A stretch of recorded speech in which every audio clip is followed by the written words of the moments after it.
कंकरदिया स्वेच्छाकृत रक्तदान शिविर अनुष्ठित। एरसमा ब्लॉक बामदेईपुर पंचायत अंतर्गत कंकरदिया प्राथमिक विद्यालय परिसर में कंकरदिया आशीर्वाद चैरिटेबल ट्रस्ट पक्षरु स्वेच्छाकृत रक्तदान शिविर अनुष्ठित हो जाइछि। बालिकुदा एरसमा निर्वाचन मंडलीर बीजेपी नेता शशिकांत परिड़ा स्वेच्छाकृत रक्तदान शिविर को उद्घाटन करथिले।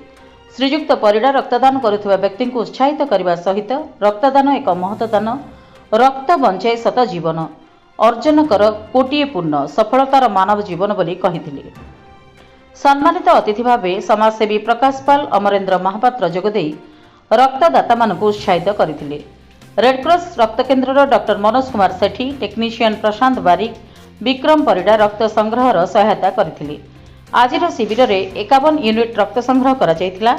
एही शिविर को आशीर्वाद चैरिटेबल ट्रस्ट सभापति उमाकांत परिड़ा, संपादक राकेश सुतार, कोषाध्यक्ष फकीर चरण साहू, विक्रम केशरी राउतराय, मनोज प्रधान, प्रभास सुतार, बाबूजी खटुआ, आशीर्वाद परिड़ा समेत आशीर्वाद चैरिटेबल ट्रस्ट समस्त सदस्य माने शांति श्रृंखलार सहित परिचालना करथिले।